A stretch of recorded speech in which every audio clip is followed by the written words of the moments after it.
Word on the street is that Hakeem Jeffries, this is from Dan Turrentine, Hakeem Jeffries had a meeting with the congressional Democrats and basically told them, if you can't behave yourself don't come. Yeah.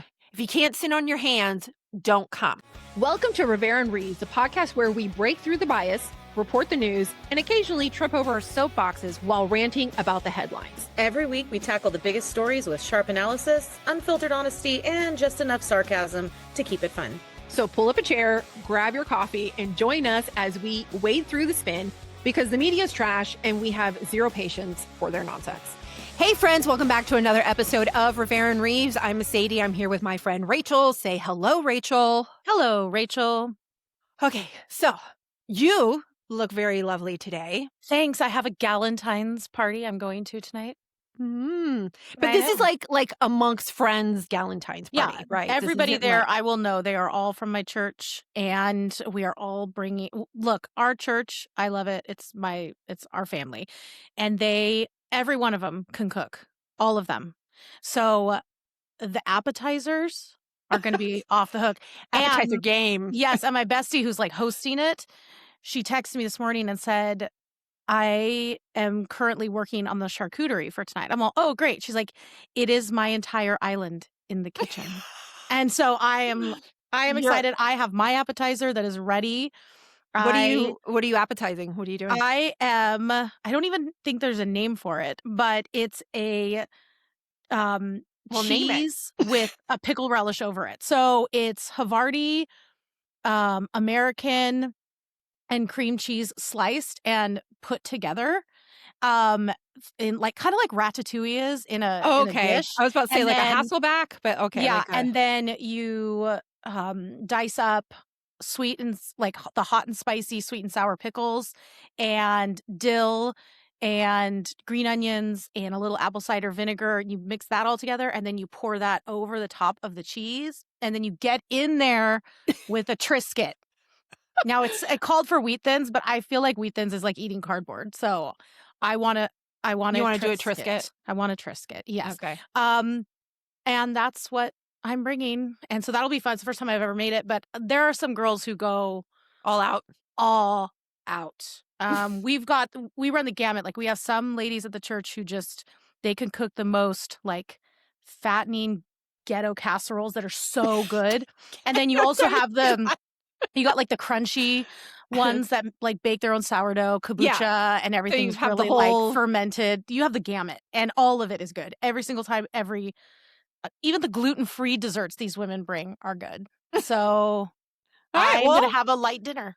Good time. Apparently, a snacky dinner. Those are like appetizer dinners. I think are one of my favorite dinners. Yeah. Yes. I'm going out to dinner with two of my girlfriends next week. Mm-hmm. And half the time we just end up like just doing a run of the appetizer, maybe with a menu. And like sometimes the mains, unless there's something that's like really stand out, it's basically just like appetizers, a shared salad, and some cocktails. Hey, it's Valentine's Day on Saturday. We should talk for 2 minutes about if we're like, do you celebrate? Are you doing anything? No. I don't find that surprising, Katie, that you don't celebrate. I didn't even know it was this weekend. It is Saturday. Get it together. We have never, we went out one time on Valentine's Day when we were maybe like 5 years into our marriage. And the menu was prefixed and everybody was frantic. And I'm like, forget it. I'm never going out again. That's the thing. So as a former restaurant person, like I worked on the line. I've worked front of the house. I've been in the industry for several years. Mm-hmm. The biggest waste of your money is on Valentine's Day because we don't go out. They're repurposing things that are kind of left over from the other menu, and the portions are going to be smaller, but they're going to turn up on the pricing because they can't turn over the tables as quickly is the issue. Isn't like, because usually a Valentine's Day dinner, you're there longer, you're drinking wine, it's romantic. So you take up the table for more time, which means less covers, which means less money for the restaurant. So they jack up the prices, which never is like never went out again. So like, I'm always like, no, that's absolutely not. I prefer we want to do Valentine's Day. Valentine's Day is like fire. It's Valentine's Day, not whatever. See, Oh I my don't care. gosh. I know. don't No, care. you don't. Well, I love any type of holiday or celebration to buy things for the kids. And just like we're treats. kids. Yeah, that makes sense. Treats. Like I love treats. And so I ordered them See's candy because they love See's candy. We had a See's candy all over the place in California. We had one down the street. You could just walk in, they give you free samples. So we love See's candy. So I ordered them all chocolate Bordeaux bars and little boxes of sweet treats and just cute stuff. So Yeah. we're gonna do Well, that. my husband lucked out because half the time I forget things. I forget our anniversary. I forget No, you do birthdays. not. Do you? Every year, both of us, we are like, oh, that was yesterday or that was last week. Like every year. Okay, I don't understand that. This is what the whole podcast is going to be about, is me trying to psychoanalyze this. Because you came to my house and you had legitimately, I think, 7 notebooks of notes and keeping track of things and calendars. How do you not remember your anniversary? It's not that I don't remember it. It's just like, it's not, I don't know. It's just like, it's not one of these things that I need. He doesn't need it. I don't need it. Do you understand what I'm saying? So it's not get it. like a priority. And the only time it has been is like when we've hit like some like milestone. round number Yeah, I get it. milestones. And we're like, okay, well, we should take an effort, even for our birthdays. Like we're like, okay, I turned 40, he turned 50. We made an effort, that sort of thing. But yeah, it's just like that's not our love language. So it's not necessarily like our priorities. Our love language is just like spending time together. Yeah, I like And to spend time together. I don't at need like dinner frills. on every holiday. Yeah. I want to go out to dinner and have an excuse to be like, you know what? We need to get that steak. I want the Yeah, but steak. I think it's also different because we don't have children. So we Yes. like Every go. day is a holiday. Yeah, I get it. You know what I mean? So it's like another, I hate to say it, but it's kind of like another day unless we make a whole thing out of it, which is like a trip, vacation, like actual kind of situation. So yeah. anyways, all right, that's like 7 minutes of just Who cares? They love it. Everybody wants to know what we think about Valentine's Day. But if this is your first time here, welcome. You have found your new favorite podcast. Make sure you hit that follow button wherever you're listening. We are on all major podcast apps, on YouTube and Substack. Substack being our primary, where you also get exclusive content if you consider becoming a paying supporter. And that includes our monthly bonus episode of Unfiltered Live, the last Saturday of every month at 11:30 a.m., where we take questions and we engage with you, our supporters. So what are we talking about today? Lots. Okay, so first, I want to do because there's a lot of little news that's kind of been going on. Yeah. And I thought it would be good to do a quick hits of the news up at the top. Okay. First of all, can we just talk about for a hot second the FAA shutdown / What was apparently that? I mean, I balloon get scare. Yeah, but and then at the very end, it was like a Mylar balloon. And so what I saw all over social media was people saying, I bet it was a gender reveal balloon. That's what it was. Stupid gender reveal parties. Yeah, that was weird. It was weird. So yeah, for any of you who kind of slept through it yesterday, first thing in the morning when I opened up my app, DHS had deployed apparently an experimental anti-cartel drone laser near the border. And the FAA announced a 10-day airspace closure over El Paso, which is in Texas, and then also a New Mexico City, I think Santa Teresa or something like that, right? Yeah. They reversed it pretty quickly. Turned out upon investigation that what they described as a drone incursion from Mexican drug cartels into U.S. airspace was actually a party balloon, a Mylar shiny party balloon, which I will say this. At least if there's a Chinese weather air balloon crossing the United States, it's going to get shot down with this administration. That's true. Like they're not, and they said it. They were basically like, lethal force will come your way. Don't mess with us. So yeah, I'm here for that. I was like, could it have been a little bit of an overreaction? And also, I believe there was some lack of communication between FAA and TSA. Yeah, they said that they didn't even know when they were talking about it. They're like, we weren't notified, which is weird. And the fact that that actual shutting down of both the airport and the airspace in El Paso, that's basically unprecedented. Yeah, that's like 9/11 stuff. And even then, it was different than that. Yeah. This was just crazy. And so everybody was like, it's aliens. It's, I immediately thought Mexican drug cartel. I really yeah, did. for I was sure. like, immediately, that's what I thought. I was like, Aliens is just like, I know people get mad when you don't talk about certain things. We talked about this last week or last podcast episode, but I just will never get into the alien thing. I know some people want to talk about it, and I'm not even saying I don't think that they exist. I just could not be less interested in it. I don't know. At my age, I'm just kind of like, if they come, they come. Yeah. I mean, I'm excited for heaven. So if that's what's going on, like, I don't know. I just could not, I'm not interested in it. I'm Yeah. just not So also happening today, so Border Czar Tom Homan held a press conference this morning about the Operation Metro Surge. Yep. And I got a clip, and let's let Homan tell us what the plan is now in Minnesota. Today when I got here, I want to know what the QRF's call outs are, what their deployments are. I want to know every time a QRF is called out. The QRF deployments have dropped dramatically because we have less of that occurring, less of the agitator that cross that line. That is a good thing. That is a win for everybody, not just for the safety of law enforcement officers. It's a win for this community. With that, in success that has been made arresting public safety threats and other priorities since this surge operation began, as well as the unprecedented levels of coordination we have obtained from state officials and local law enforcement, I have proposed, and President Trump has concurred, that this surge operation conclude. A significant drawdown has already been underway this week and will continue to the next week. We have a lot of work to do across this country to remove public safety risk who shouldn't even be in this country, and to deliver on President Trump's promise for strong border security and mass deportation. So in addition to that, he also announced that there have been 4,000 plus apprehensions since November, 2,000 plus protesters arrested that have impeded officers. And pre-surge, Minnesota had 150 federal officers peaking at 3,000. And so now they are drawing down specifically because the local jails, not just the state prisons, are cooperating with DHS or with ICE and Border Patrol. And in addition, the local PD is helping with the agitator activity. Yeah. Shocker. Yeah.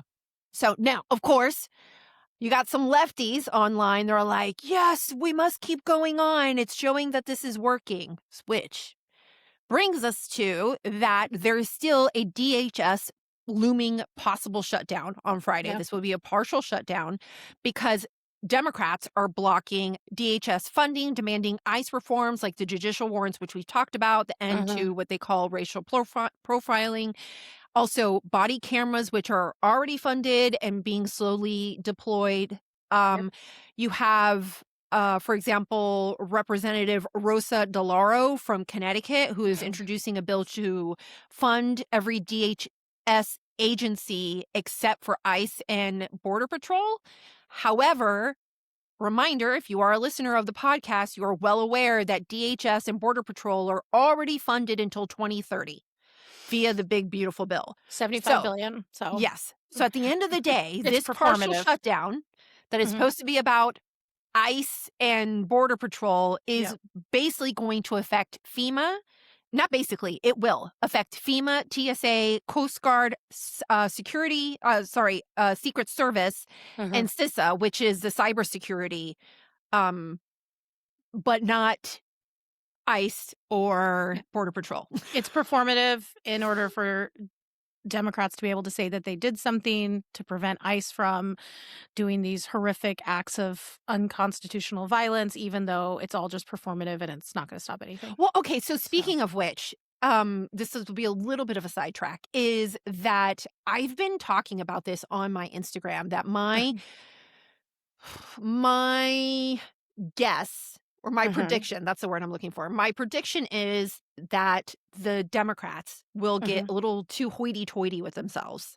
Yeah. Think that they're on a win and then overplay their hand. For example, with this situation of DHS, the DHS funding, the continued rise in language of portraying ICE officers as Nazis, as Gestapo, you have the furthest left of the party crying defund ICE. And then you have Bernie Sanders coming in and a lot of other progressives like AOC coming in supporting the most progressive candidate at state level and like representative positions and Senate positions, which are not, I mean, it's fine for a primary, but they're not electable, more likely than not electable for the general election. Right. And then interestingly, I was listening today to The Huddle, which is Dan Turrentine and Sean Spicer, and Dan mentioned the State of the Union. And so, you know how like in the State of the Union, the last one, which wasn't the State of the Union, but it was like a quasi State of the Union, I forget what it's called, where they didn't stand up at all, not even for the little boy that, or like anything. People were wearing certain things. They were protesting. They Correct. They were And it just shouting like, and stuff like that. and then you had Al Green, I think his name was, like within the first like not even 5 Got minutes. kicked out. Correct. So they turn it into this whole thing. And word on the street is that Hakeem Jeffries, this is from Dan Turrentine, Hakeem Jeffries had a meeting with the congressional Democrats and basically told them, if you can't behave yourself don't come. Yeah. If you can't sit on your hands, don't come. Because he's starting to get it. I think he's starting to see what but we're the thing doing is is that not working. I don't think they'll listen to him. Oh, no, neither do I. And Yeah. I'm so excited to see what buffoonery happens, because I think they are going to act foolish because they are so incensed and so full of rage and hatred for this administration and everything that they do. So and it makes sense. I think a perfect symbol of this, to segue, is the SAVE Act. So the SAVE Act just passed the House yesterday. Yes. With one Democrat voting yes from Texas, Henry Cooler from Texas. He was like, yes, okay, I will get on board. Now, this bill requires proofs of citizenship and photo ID to vote in federal elections. Crazy. Yeah, it's just outlandish. Just absolutely insane that people would be like, let's just make sure you are who you are and that you live where you live and that you are a U.S. citizen to vote in an election. It's too much, Mercedes. It's too much to ask. Yeah. Well, they're always trying to make sure that I am who I am when I'm boarding a plane. I don't understand, you know, like. Or when I buy, like my daughter could not buy cough syrup the other day because she's under 18. She had to show her ID. You can't buy alcohol. Like she couldn't go in and buy alcohol if she wanted to because she has to show her ID. Like those are very basic things that we have to show our ID for every day, all the time. So to think that it's so wild that someone would have to show their ID is another like top level example of just hating legislation because it was put forward by the opposite party. You know what I mean? Especially considering the polling, because the polling is that 80% of Americans support voter ID. That includes like 71% of Democrats, I believe, and 80% of Black Americans support voter ID. Yeah, but the Democrats love the talking point that the SAVE Act is going to disenfranchise women and people of color, and they're not going to be able to vote. And why is that? Okay, speaking of the fact, like this to me is, I think it's just so funny. Okay, so Katherine Clark, which I forget what state she's from, but she was on the House floor talking about how horrible this, how I'm air quoting, horrible this legislation is. Yeah. And just listen to her talk about women specifically. They're trying to say this is a voter ID bill. That's not what's happening here. Let's just look at a typical mom. You guys She's from must Massachusetts. know some working mothers. The ones that I hear from across my district and across this country, they are struggling to put food on the table for their kids, working 2 jobs to try and make ends meet, trying to juggle getting their kids to school, maybe catching an occasional game, fearing they're never going to be able to find childcare they can afford, and praying nobody in the family gets sick because they can't afford a doctor either. And now you're going to say to those women, because they got married and changed their names, they have to go down to a clerk and prove they're citizens, sign affidavits, do this in person? This is a minefield of red tape that you have put in front of women and American citizens. That's just ridiculous. I'm sorry. First of all, you're from Massachusetts, ma'am. I want to know these hundreds and hundreds of constituents of these women that are in such dire straits that they can't acquire proper ID that they already have if they are working 2 jobs and their kids are in school and they go to the doctor's office. They have proof of citizenship. Okay. And if Okay, they so- don't, it is not that difficult to get proof of citizenship if you are a citizen in America. It's just not. That's the facts. Okay, so these are the counters to that. 'Kay, And yeah. you've been digging into the SAVE Act much more than I have. So Yeah. I'd love to hear these your counters to these counters. So one of them being primarily for women, and the fact that when you have that something within the legislation, documentation requirements or something Yeah. along those lines, either you have to have a U.S. passport, which is fair. Not most U.S. Not everybody has. Not yeah. everybody has a pass. I mean, I have one, but most people don't have a passport. Right. And that you have to have photo ID. And then there's Uh-huh. a big concern about the photo ID not matching their, I guess, their birth certificate name. Yeah. And that would therefore prevent them from being able to vote because of the lack of the name match, which I guess Yeah. maybe do you have to provide Well, for name license? mismatches, you can use marriage certificates, court orders would suffice. And each state is required to offer alternatives like free IDs and affidavits in some cases. But the point is to, I guess, when you're like step outside of it and look inside, the broader theme is that it is not this difficult for adults in our country to acquire paperwork that confirms who you are and that you are a citizen in our country.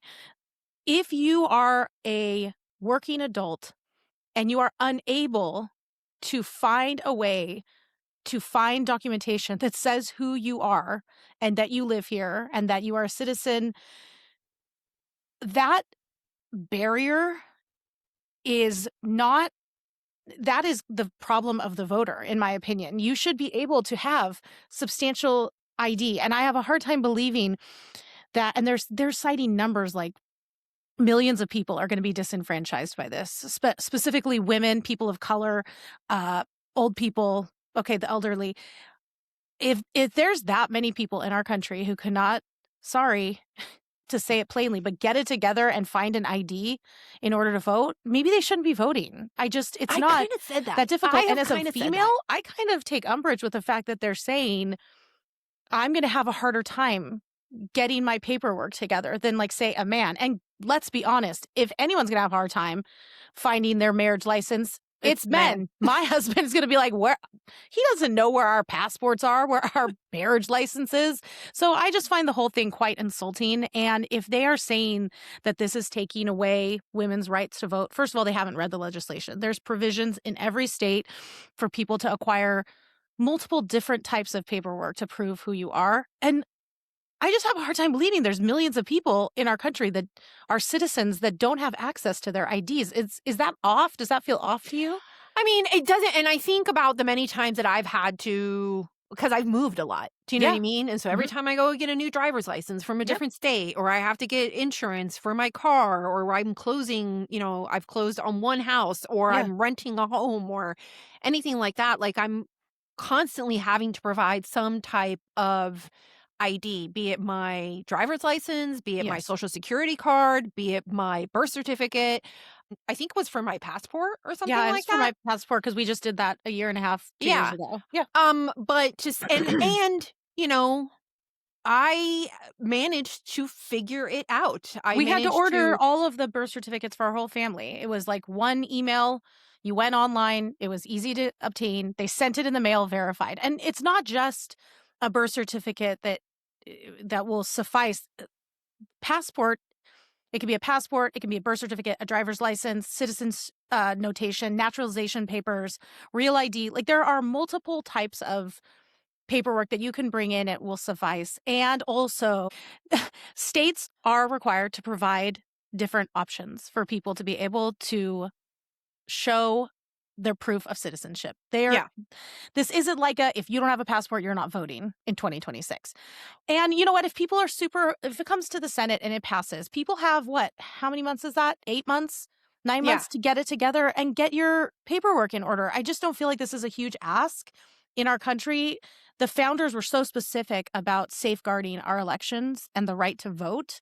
I think we don't take it seriously enough. I lived in California where I could walk in, say my name, and vote. People could have, which is nuts. It is absolutely and it's also nuts. funny to me because there's many of these Democrats who are in states that do require voter ID, and they're going around, with like how this is disenfranchising. Yeah, they're lying. Women. It's manipulative. It's or like Schumer, where he's calling this Jim Crow 2.0. Jim Crow. Again, Black people should feel insulted by that.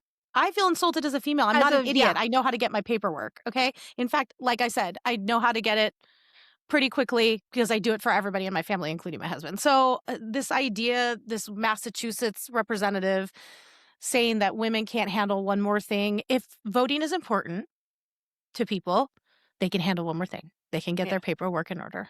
Well, and I really find it interesting because if you want to talk about polling, not only do you have Black Americans who support voter ID, Black Americans also were one of the bigger supporters of immigration enforcement too. Yeah. Which I think those two things go hand in hand.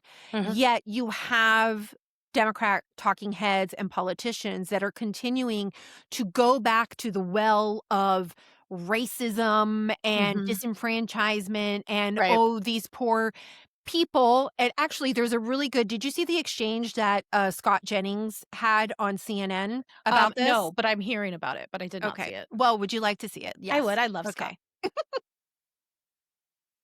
He is actually championing a bill that actually would take voting rights away from a lot of Black people in this country. Wait, what voting rights is he taking away from Black voters? Oh, if we look at the SAVE Act? The SAVE Act, that's exactly what we're talking about. That is actually going to continue to disenfranchise overwhelmingly a lot of people of color. There are so many civil rights organizations that have run the data. If we look at the way that it is going to disenfranchise Black voters, it's the same reason why Chuck Schumer called it Jim Crow 2.0. This is the same president. If we wanted to... You haven't said how yet. I am talking about it. It's the way that you're putting new poll taxes on this when you're making... Poll taxes?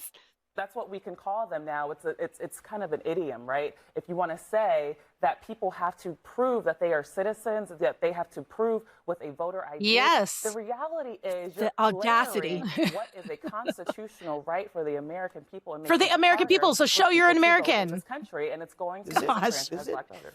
Concern you that you're making all these claims? You've yet to lay out how it's hurting anyone, but 76% of Black voters think we should show an ID to vote.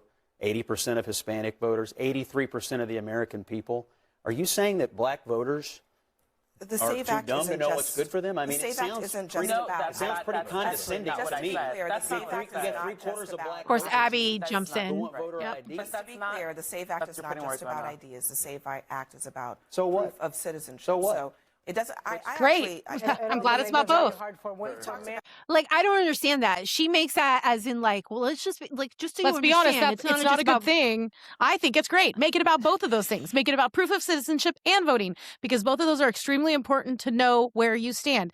You should not be able to vote, and everybody's using the whole like, well, it's already illegal to vote. Yeah, you're right. It is. So this should not be an issue at all. If it's already illegal for people to vote if they're not a citizen, then let's just go ahead and pass this, and it won't be a huge deal. If you already have to show, well, you don't already have to show, but in certain states you have to show your ID. In Virginia, you have to show your ID. Couldn't believe that happened because I've been voting forever in California, just walking in saying I'm Joe Schmo off the street. I could have voted for a couple of people. Yeah. It should not be difficult for people to go in and say, I'm a citizen and I vote. This is not a weird concept. It should be a concept that every American gets on board with. This is what we want. We want secure elections. We want to know that only citizens are voting. And it should be bipartisan. And it kind of, like I said at the top, it just shows how it's like a knee-jerk every vote has to be reaction. Yeah. And did you see her tell? You know me with my like body language. No. She was floating. Which one? Not one, Abby, the other gal. Okay, the other one. Okay. And I as forget soon her as he name. was like, he was quoting how many people, like the percentage of Black Americans and Hispanics are for it. And she like glitched, like her head just kind of went like, "Root," and her eyes started going like that a little bit because she realized that she's in a conundrum. She is trying to speak for African Americans. And she can't do that when the statistics show something completely different, that this is a widely, what's the word? Supported Yeah. type of piece of legislation. And well, and that's where I'm like, I'm wondering, like, if we're going to wrap into this, like, is this just another, I don't know if this is just, like, there's a multiple things that it could be. Is this Democrats doing, I don't know, muscle memory? Muscle memory in that they just are going to immediately, to cater to their base, oppose anything that any Republican or especially Trump-supported legislation. Is it muscle memory that they're just like, well, this is racism, and go back to the, to the well of like, this is disenfranchisement. It's all based on racism. When ironically, if you really think about it, the racism is actually coming from them.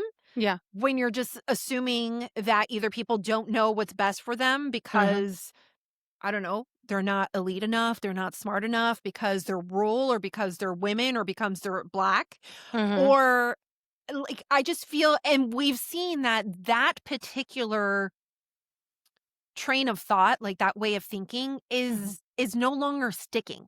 Like, I think people don't feel as shamed into racism as they used to. People are actually kind of over it. Yeah, I think it's a little bit of both. I think that they are always and forever going to fall back on the Republicans are racist. And then also, it's always going to be a knee-jerk reaction, like it is sometimes with the GOP. If Democrats bring something forward, it's like, no, we hate absolutely. it. You know what I mean? We'll talk about that. The racism thing, though, has worked really well for them in the past. And I think that's why they keep going back to it, because they're like, well, it worked before. The problem is that the racism card really was only applied basically to Black people for a while, and that's what was talked about. But then when issues started coming up about Democrats being racist towards Hispanics and towards Asians, it was always like, no, we're not racist. There's no racism towards those types of people. And then people started seeing how disingenuous it was. They had used, you have Biden, or if you weren't specifically behaving in a certain acceptable way that supported the Democrat, then you weren't really, you were white adjacent, or you wanted to be. Which I was like, you had Biden coming out saying you're not Black if you don't vote Democrat. Yeah. Just like total overt racism. But it was only ever applied just to Black people. And I think they started seeing that, and they started getting tired of that. And then you had the Hispanic contingent vote for a larger portion of the Hispanic contingent vote for Donald Trump. And then you had people going out and saying, well, there's a lot of misogyny in the Hispanic culture, and it's a lot of patriarchy, And so I think in general, different. And then, like, with women, they're only doing it because they can't think for themselves, and they're doing what their husbands tell them to do. And yeah, and Asians, we can be kind of racist towards them. Affirmative action is only good if it's for Black people, but not for Asians, because they're, I don't know, they're successful, not, they're white privileged adjacent, and smart, and they kind of look white. And I think people are starting to see through that ridiculous line of thinking and very racist train of thought, but the racism worked for them, and it's just not working anymore. I think people are getting tired of that. And you could see that the other night where, Scott just doesn't let up, which is great. And that, and they're going to just keep trotting out the racism card, and no one, I don't think people believe, liberals believe it, but that's what I was about to bring up, because this is like completely not in the notes and off topic, but there's a race that's going on right now, the Senate race that's going on in Texas. So you have Jasmine Crockett, Tellerico, who are running a primary for the Democrat seat, and then Allred, who is a Black man running as a Republican, right? Okay. And then apparently there was some staffer that did a TikTok that said something like that she was working for Tellerico, and Tellerico said about Allred, I think is his last name, that he was a mediocre Black man. Wow. And then that turned into a thing. And then he had to, so immediately Jasmine Crockett jumps on that, because, she loves to play everything's racism. Literally everything's racism. everything's racist. Exactly. Yeah. Like, I mean, she can make fun of a man in a with Jasmine wheelchair, Crockett. but I mean, racism. Yeah, exactly. So, and also he also made comments on it and pointed out like how, and then Tallarico had to come in and be like, look, I wasn't talking about him being black. I was talking about his campaign being mediocre and that Well, you said black man, so not just so man. It has turned into this mess. A mess. Great. Right now. Like, so much Tallarico so, and Jasmine Crockett are the worst. Neither would be good. Well, and now they're going at each other because you know how like the Democrats, it's like, you know, that's one of the things that they'll fight over a lot. Yeah. And now, so you have Tallarico. So if you guys have been listening to us for a while, you're familiar with him. He is like this progressive Christian white guy, very clean cut. In like seminary, trying to act like now he's the acceptable Christian Democrat. Yeah. It's like another version, but like a Southern version of Wolf or something like that. Do you understand what I'm saying?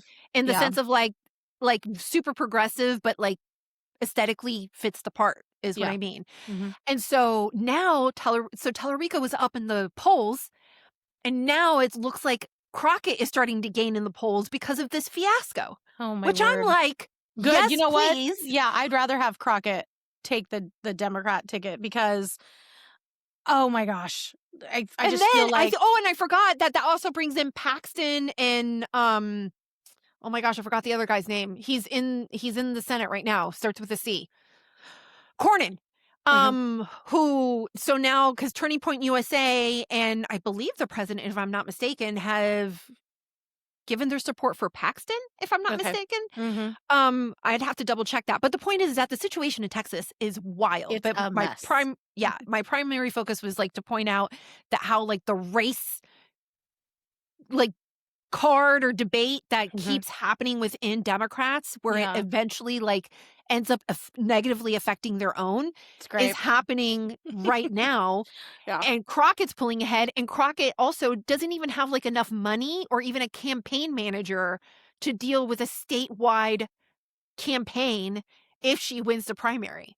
My gosh. It's crazy. I'm like, well, there's they hope just yet. use the racist thing as a deflection, and I think often it's a deflection because to talk about the actual topics and the actual policies and the minutia of those would be difficult to defend a lot of their positions, and so racism. It's just it's either that or authoritarianism. Those are the two go-tos. Yeah, or just in general, just complete deflection. So speaking of exhausting and insane, I can't even speak, insane deflection, we have to talk about Pam Bondi on the Hill yesterday. Wasn't great. Which I have criticisms. I am criticizing all over the place, okay? Yeah. Democrats, Republican, Bondi, like the whole situation was a hot mess. Now, I don't think this gives clips, but I don't think the average person is necessarily watching these hearings. They're not weirdos and nerds like us. Although I think a lot more are watching Bondi and this hearing because they care about the Epstein thing, and they're getting sick and tired of the lack of transparency and the lack of just like things happening or like we talked about on Tuesday. Everything's a mess. This is wrong, and then this is retracted or redacted, and then it's not supposed to be redacted, but then this name's out there. There's a lot of confusion. So I think people were watching it. That mismanagement feeds into all of this when it really like if you had somebody that was more competent and not so, I don't know, just like she was extremely emotional. And if there's one thing I can't handle in politics are emotional women. Emotional females. And so like there's so few of them out there where I'm like, oh, if Tulsi was doing this would be completely different. It would be completely different. I think of like I think Sarah Huckabee Sanders was pretty even, like not emotional. Tulsi, but I mean all these female senators, they start like raising their voices, they get real shrill, and yesterday I'm sitting there going, ma'am, your job is not to care about the Dow Jones. Like, we'll get into that. Okay, yeah, sorry. Okay. Go. So, yes. yeah, she's getting ahead. Like, she loves to get ahead of me. So let me give context to everybody first. So Pam Bondi testified yesterday by the House Judiciary Committee, right? The hearing was supposed to be about general DOJ oversight. But of course, with everything's going on, it turned into an Epstein inquisition. Mind you, there are multiple things going on that the DOJ has to deal with right now that were worth questioning. Like, I don't know, recently it was revealed how the previous administration was spying on journalists and obtaining their information. There's all kinds of things but of course, right now, the primary focus, especially for the Democrats, is Epstein, which I get it and it doesn't help, but it's also like there's other things too. So there was multiple shouting matches. There was a lot of name calling. The survivors were there, which if anybody watched me, I just kind of so the survivors were there in the audience. They were used as props. And at the end of the day, like, what do these congressional hearings even do? How do, because they're supposed to be fact finding, but what they've actually turned into is just like clip baiting and sourcing. Yeah. They want to go viral for sure for a takedown. Yeah. So one example was Bondi with Nadler, and who was out of New York, and Raskin. I forget what state he's out of. But anyways, Raskin is the co-chair of the committee. And this captures an overall tone of the hearing where Raskin and Chairman Nadler repeatedly interrupt Bondi, demanding that she apologize to Epstein's survivors. And I don't know, Bondi let's watch Bondi Must we school them? Not really. No. First, you showed it. I find it. How many have you indicted? Excuse me. I'm going to answer the question. Look at her finger. Answer my question. No, I'm going to answer the question the way I want to answer the question. No, Your you're going to answer the theatrics are question the ridiculous. way I asked it. Chairman Jordan, I'm not going to get in the gutter with these people, but I'm going to answer the question. How many have you indicted? Again, the time belongs to Reclaiming my time. The time belongs. I think it's very interesting. My time. I think it's very interesting. And you can when reclaim he your talks time. about they indicted, the president said they indicted him twice. Mr. Chairman, please stop the clock and restore his time. Okay, here we go with these Committee will be in order. The time belongs to the gentleman from New York. We will give you a few more seconds. We will do that. But when you ask a question, the witness gets to answer. You may not like the answer, but she gets to answer. The question was, how many of Epstein's... They don't like the answer, Chairman, my time. because it's honest. So he asked a 4-minute question. Restore 45 seconds, Mr. Nadler, please, Mr. Chairman. Answer. You can let her filibuster all day long, but not on our watch. Not on our time. No way. And I told you about that, Attorney General, before you started. You don't tell me. Yeah, I did tell you because we saw what you did in the Senate. Wow. Okay. You're not even a lawyer to Raskin. I cannot. I cannot. I mean, I don't like Raskin any more than she does. No. But, like, stop. Get control of yourself and act like an adult. I think, I'm sorry, and I would say it if Pam was here. I don't envy her position. I'm sure it's complicated and difficult, and she deals with a lot of things she can't talk about, and so she's got a lot on her mind. Okay, she's stressed out. And they're also setting her up. Of course, and she's sick of being railroaded, not being able to answer, having her words taken. Okay, but nothing makes you look less competent than pointing your finger and yelling when you're being yelled at. It makes you look just like them, and I don't think people have an appetite for that. I love watching stuff like this, and even I'm like, turn it off. I don't even care. It's like I had it on, and I was like, I can't. I cannot. It's like listening to children argue, and I just don't care for it, and I don't think it does her any favors. If she could remain calm, and they'll give it away. They will show how they actually don't want to listen. They don't want to engage. They don't want to actually have a honest debate and come to a conclusion. They just, like you said, they want to have their clips be put on CNN or whatever. But I don't think she does herself any favors. Well, and then the other thing is that not only does she not do herself any favors, because I think she's getting a lot of heat from both sides, because a lot of people are frustrated with the way that the Epstein files have been managed and how there's been a lack of any type of charges or prosecution on other cases. Yeah. But also at the same time, a lot of people are, to defend her out of reasonableness, you know, a lot of people don't understand how long it takes to investigate some of these cases, how complicated and complex they can be, especially with Epstein. We're talking about a minimum of 3 million documents. Yeah. You know, like it's like the entire thing has been set up Yeah. for her To fail. When there were all of these other, you know, there was 2 or 3 other administrations that were involved or where all of this was going on. And they could have been doing something about it. Correct. For the last 8 years, yeah. And then they passed this legislation that's like, you have to do all of these documents in this amount of time and redact this and not redact that.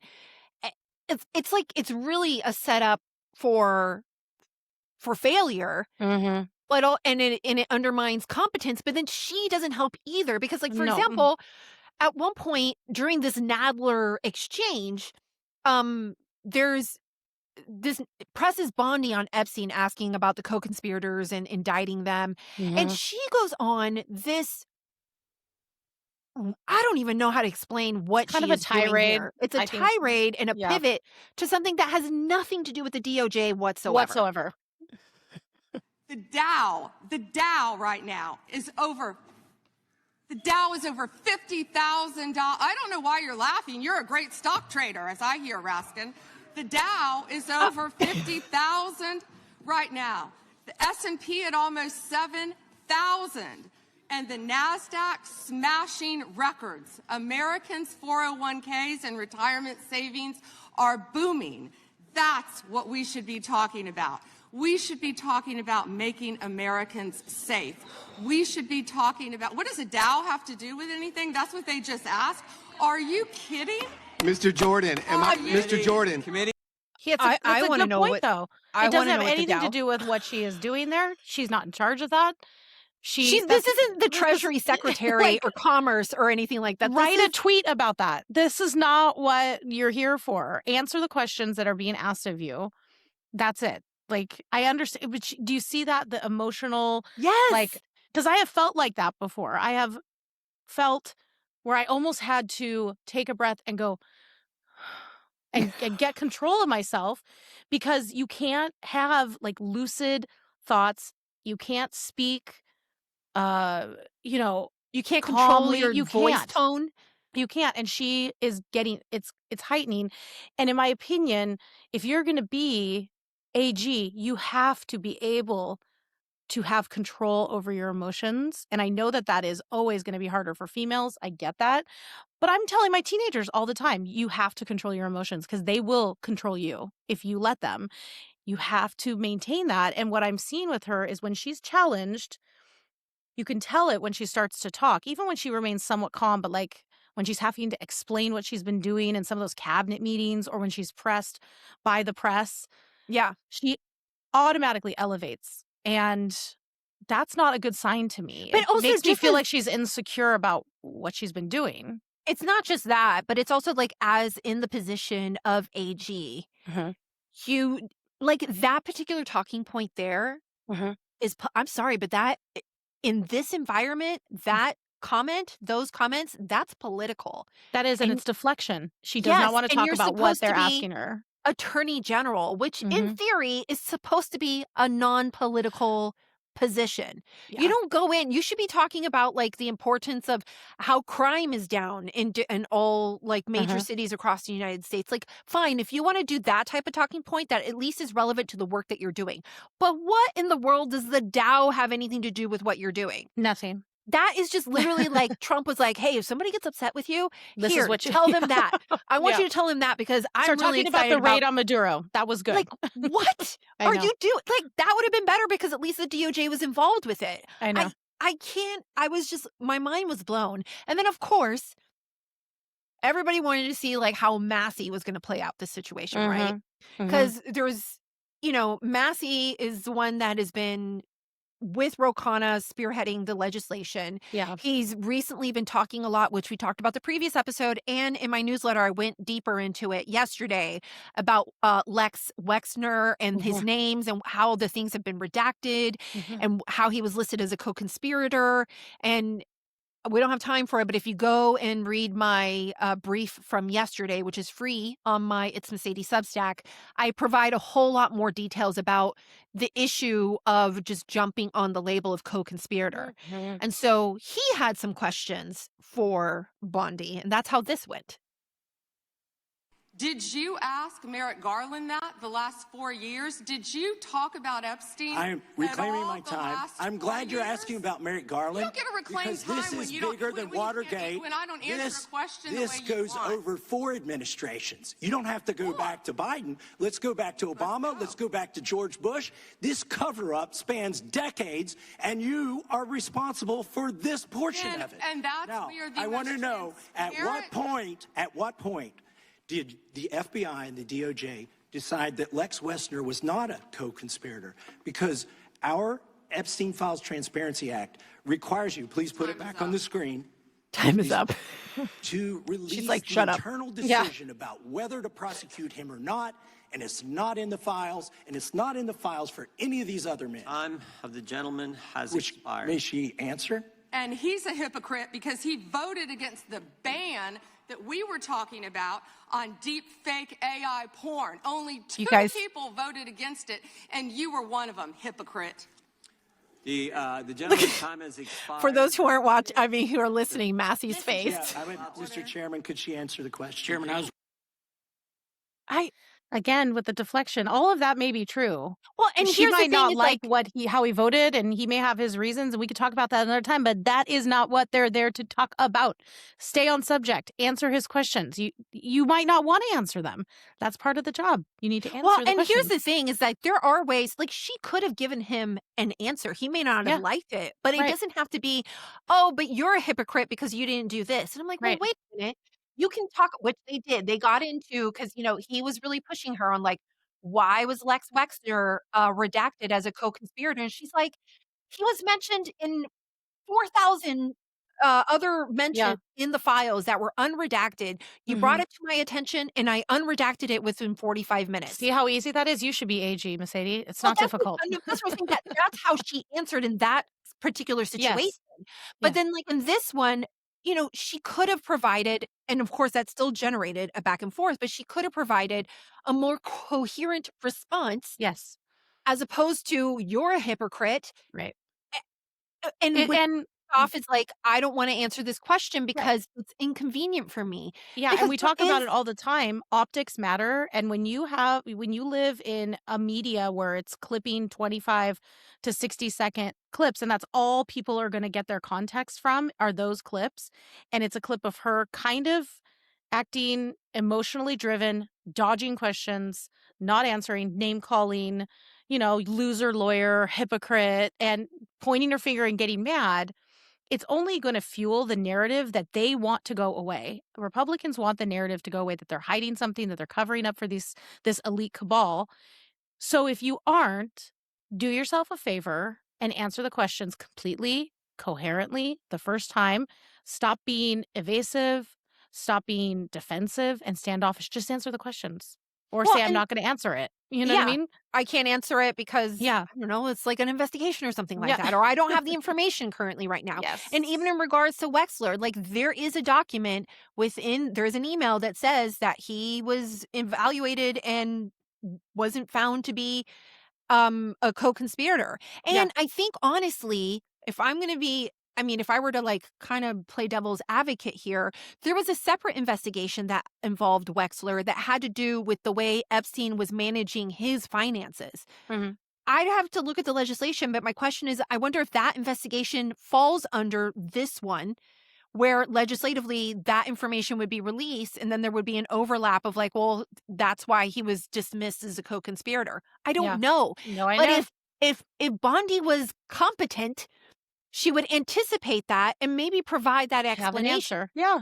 Right. And have something prepared so she doesn't, because what this seems like to me is she's caught off guard and kind of nervous, and she doesn't know how to answer, or she doesn't have the right answers prepared, or she's realizing I'm in trouble because we botched this or that. And that's just how this reads. And that's how it's going to read to the public, who actually, I don't think by and large have been really satisfied with Bondi's time on the job. I've No, heard yeah, I absolutely tons of agree. people. Yeah. And then the other thing that brings into this is that she was prepared, but what's disturbing is the way that she was prepared, what many people are referring to as her burn book. Have you heard this reference? No. Okay. So let me I set have us up here. not. So, because this is a talking point or a concern, I don't even know, like that is coming up a lot amongst Democrat circles. So she Okay. had a binder. Let me pull up this tweet here. She had a binder, and in the binder, do you see this image right here? Yeah, I don't know if you can sideways, see it. so Yeah, but tell I me think what I it have a says. better one somewhere because there's some. Actually, let me do a quick search here. There's some images where. Let me see. Okay, here we go. Like this is a good picture. You see this? Yeah, Jayapal. Yeah. Yeah. So it has Jayapal's name on it. It has Mhm. her search history from when she researched the documents that were unredacted that all of the Congress Mhm. and people Okay. were able Yes. to evaluate. And then it has like an image here that shows like a map, almost like Okay. a mind map that shows Epstein with like affiliates and some things redacted and what she looked up and her search terms, right? Mhm. So apparently she had this type of documentation prepared and pulled for everyone that she was expecting questions from. Okay. And so this is turned into now there's a concern. Like, for example, this tweet here from Benjamin Weiss says, I'm sorry, did the DOJ preserve Democrat lawmakers' search history in the unredacted Epstein files for use during oversight hearing before said lawmakers? And now this is like turning into a thing where I think now Raskin, of course, is demanding that the Well, DOJ yeah. inspect it and everything, right? Yeah. So that allegedly now is her quote being Burn termed book. burn book. And I find it interesting because you also have, for example, this representative who talks about her name is Teresa. Spying on the search terms. Oh, this is horrible. This is from Midas Touch, actually, interestingly. But this is Representative Teresa Fernandez, I think, and I forget what state she's from. But she's going to talk about how the DOJ is spying or tracking what the representatives are researching on these documents. Spying on the search terms. Oh, this is horrible. When I went in there, that's the first thing I thought as I started doing my searches. They are going to be recording this. And this is exactly why this whole process is flawed and a sham.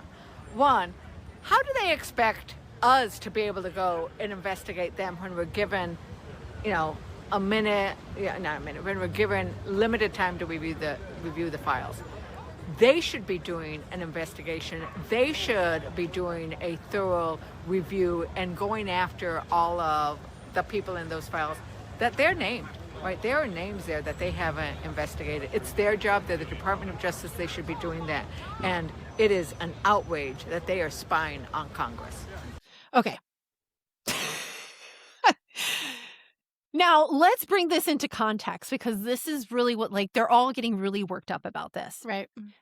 Bring it into context. These documents are unredacted documents of sensitive information that includes names and images of victims. Therefore, it would be my understanding, I would expect that the DOJ would track who is reviewing the documents, when and how they're obtaining the documents, because if, let's say, there was a leak and somebody decided to, I don't know, take a picture, slip one out, something like that in any way, you would need to be able to track and figure out how that possibly could have happened and who did it. Yeah, I don't feel like that's right. Nuts. No. Yeah. And the fact that these representatives are acting like this is some shock. I'm like, or that they didn't know that it was already happening. Like it hasn't happened before when they had to review sensitive documents. Like you're telling me this has never come up before that. Like, are they watching us? Do they know what we're looking? I kind of feel like exactly. It's just new outrage for an old topic. You know what I mean? Well, and Nancy Mace is another one that's also coming out and saying the same thing. Like they're all kind of getting worked up. And look, I can understand if you want to be upset about the way this information is being used by the Attorney General. I think that is a fair criticism. Yeah. But to be like, oh, they're spying on us. I'm like, well, you're getting of course they you're are. getting mad at the wrong thing. Yeah, exactly. Like, call out. You can get mad and be like, Bondi, seriously, you're taking my search history and then you're using that against me in that way. Yeah, I would maybe take umbrage with that too. But acting like you don't know that they're monitoring what's going on their computers in Congress, like, yeah, they need to know who's looking at that stuff. What happens if something happens to one of those victims? What happens if like addresses and vital information about the personal information is released? They need to know who saw it. Well, and what I find, like, I don't know, hypocritical, amusing, I don't know how to exactly describe it, but the DOJ, when they initially released these 3 million documents, they did not redact sensitive information. That then made it to the public space for a short amount of time. Yeah. And then they, I think, like within a short amount of time, I don't know pulled exactly. them back and redacted them. Correct.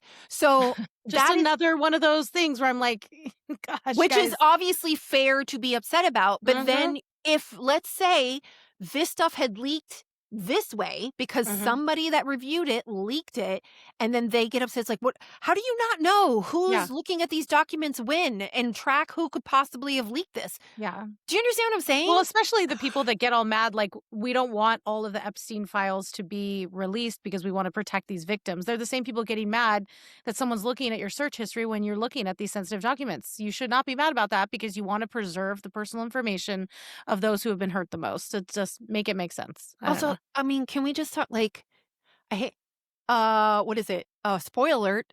Every administration, especially the previous administration, there are multiple instances where they were spying on U.S. citizens, on journalists, were lawfare, like all of this other stuff, I think also merits some attention, and it's getting bogged down with this Epstein situation, which I think, unfortunately, is just turning into a convoluted mess. Because even like in that instance, that Representative Fernandez, like, it doesn't matter. She's saying, how can we investigate them? They should be doing this investigation. But I guarantee you that even if they did the investigation, you don't like the way they're investigating. It's Correct. not fast enough. They're doing it wrong. It's too slow.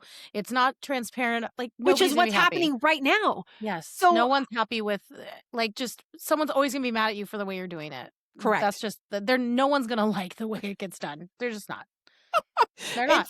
It's like a cycle. It's never ending. So today, right now, as we were speaking, there is another hearing on the Hill over the immigration enforcement in Minnesota. Okay. In fact, the Ellis, AG, the state attorney general Ellis, is on the Hill. I think there was like 2 other panels. There's already some interesting fireworks happening, especially between Hawley and Ellis today. So we're going to keep having these. They're going to keep happening. But I wanted to bring this one. And obviously, I'm not going to go into every single freaking hearing because that would be, people will get tired of us. But this one specifically. They will get tired. They'll be like, can we stop? Can we stop? Epstein is of interest. Bondi is a problem. Like, I'm sorry. Well, for the administration. Yes, I think Bondi is a problem. And it's not just like in regards to how she does her job, which is definitely a problem, but she is just not doing well. How she communicates about how she does her job. Yes. Like, I could have dismissed how she communicates in general, the way she, like her cadence and how she speaks. I could dismiss that if she was just getting stuff done. But, I mean, well, okay. In her defense, like, I will say the problem is that the stuff that is getting done, people want big items. Yeah, it's not glamorous what's getting done. Yeah. Because and he promised it. He ran on that. That's exactly the issue. And that's what people are going to remember. People aren't paying attention to the fact that between the DOJ and the FBI, there have been real significant arrests. Right. There have been a significant drop in crime across, major cities in the United States. Like, nobody is remembering that. Everybody's fixated on, I don't know, like Epstein and what is this guy? I forgot his name. Jack Smith or something like that. You know what I mean? Like, those things, those big ticket items, they're complicated and they're going to take time. And let me tell you, the American people do not have the patience for it. No. Especially if when you come out in front of the camera, you look like a Nimrod. Okay? Like, I mean, it's just a fact. I Like, know. you're just not delivering. Okay. So those are my opinions about Pam Bondi's performance. Tell me how you so really far. feel. Tell me how you really feel. I want to switch us really quick to something endearing and adorable. Oh, good. I like that. Okay. Okay. So the Olympics is happening. Yes. And Is it the dog? Is it the dog? No. Okay.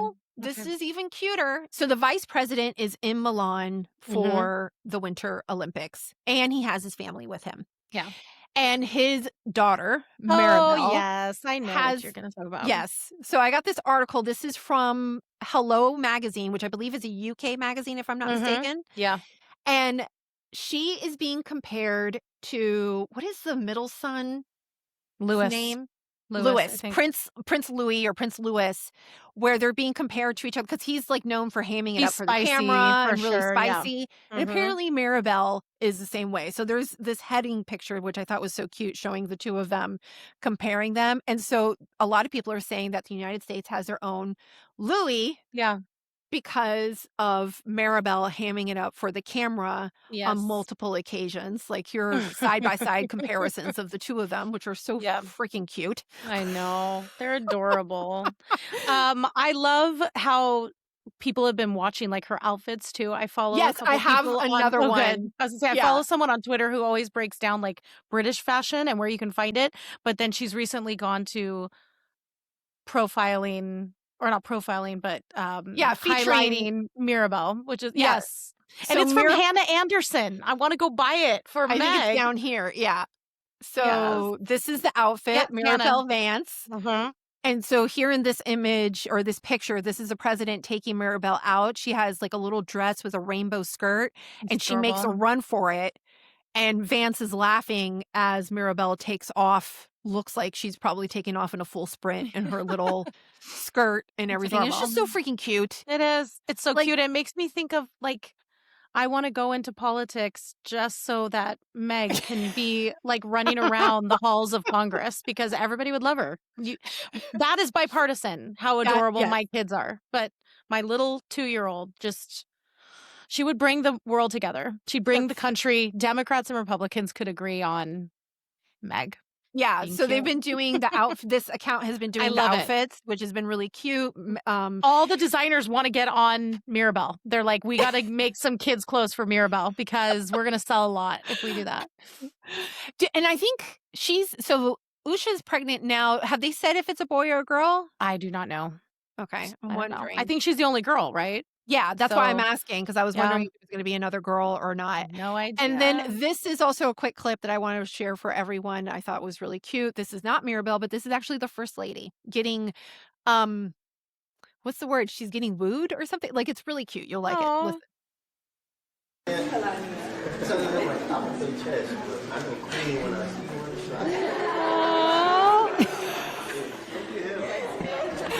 Look at she's smiling. She's turning red. So cute. Yeah. He said, I know a queen when I see one. I love it so much. Because he was like, I don't know how to address you. And she's like, Melania. And he's like, well, I know a queen when I don't play chess, but I know a queen when I see one. And that was where the giggle happened and everything. Did you see, though, the footage of the dog at the Olympics who got, No, I guess he got know. You loose, mentioned that. I don't know and the dog. he was like running around one of the tracks. I only saw real quick and I had to go run and do something. But now I need to look it up. Yeah, there was like a dog on the loose on one of the tracks. I don't know for what event, but I just heard that Chalk and Bates, the US, they got silver. Yeah, which I by think like is lame. a point or something like that. that. They're so good, and I wanted them to win. There's been a few. Okay, speaking of Olympic drama. Yeah. Did you hear about the guy? But the Ukrainian. Okay. No, that's a different one. But that okay. let's do that one because the Ukrainian, was it speed skating or no? I think it was sled? luge or something like that. Like luge. it was by himself on a sled. Okay. I don't know sports. Okay. But he had a helmet, but it was his training helmet, and it has all of like images of Ukrainian athletes who have died in the war. So it was an honorarium. It was a remembrance. Yeah. And he refused to use a different helmet because I guess apparently it's either, I don't know if it's considered political or because it has people's images on it or what it is specifically, but it was against regulation. And they disqualified him. And yeah. I was like, I don't know. Okay, so my what do you think heart. about that, though? Of course, I don't want him to be disqualified, but like rules are It's like, rules, rules are right? rules. I know, because I'm always all about the rules. I can't not be about the rules when it's just like sad. Yeah, and I know that, for example, the Olympics committee, they have very firm rules about political messaging, Yeah. or any kind of politics or anything like that. In fact, anytime that there has been any type of political activity, especially like we've seen it happen on podiums and things like that, Yeah. it turns into a big brouhaha. Yeah. So What was the other one you were going to say? What so was the other fella? one is the guy, I think he was Swedish. You haven't heard about this? Is it the one with the is it inappropriate? No, it's not. Well, I don't know if it's inappropriate. But I it's not- heard one. I heard something that was inappropriate. I'm not going to say it. Okay, I don't think it's that inappropriate. Okay, But okay. So he confessed about cheating. Okay. So he wins a medal, and you know how like afterwards they interview you, Yeah, and, yeah. and they're like, "How did you think your run went?" and everything like that. I don't know if he won a medal or not, but instead during the interview, he apologizes to his girlfriend, who apparently he had a week before confessed to cheating on. Oh, I thought you meant cheating for the in No, the sport no, like he confessed to cheating on his girlfriend on national television. not international television. Why? Because he was like, this is the worst week of my life. I told her about it a week ago. I feel horrible. I'm begging for her forgiveness. This is my last ditch effort to No. shame myself and put myself out. Bad move. And Horrible everybody's move. like, what is happening? I have to look that up, but that's inadvisable. Please Then don't of do course that. people are like looking for comment from the girlfriend to see if she resurfaces or whatever. So she surfaces and she's like, basically, I mean, I'm paraphrasing here extensively, but she's basically like, bro, why are you putting me on blast on the international stage? I did Yeah. not ask for this. No. Like you've already cheated on me, and now you do this. you do that. You tell everybody that you cheated on me. Like Oh, what? it's not a good look. That was not great. So now he's like, yeah, I guess I haven't really been thinking through things that's very clear. well. That is clear. Yes. The Wow. most wild, like unrelated, quasi-unrelated sports stories come out of the Olympics some years. And that one to me, Well, it's just so many people all in one place. Someone's bound to do something ridiculous, you know? yeah, I was just like, I sent it to my husband. He's like, dude, what are you doing? Yeah. Like, are you exploding your life on purpose right now? Like, what? And then My in like goodness. such a state, like such a high pressure situation, and you're Yeah. like adding that element on. I'm like, okay. Like, you could have just called her. Just call her. Like, how about you just take a break? It's been a Mhm. week, right? Mhm. Give Get it some through the time. Olympics, Mhm. right?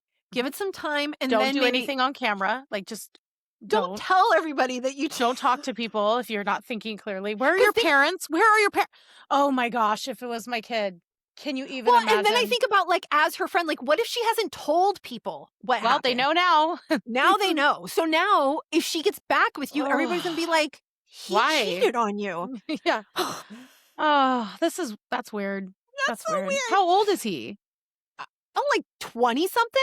You know what I mean? Most athletes are somewhere in their 20s, Full mid frontal 20s. lobe. It's not formed. Yeah. I'm just like, and he's like, we were together for like 3 months. She's the love of my life. And okay. I'm like, Bye. or 6 I would months have or cut something like that. I would have cut that interview real short. I would have been like, bro, let me do you a favor. Just don't do this. I'd be like, don't do this. It's a bad Yeah. move. Bad move. So, anyways, I'm going to go ahead and wrap us up on that All note. right.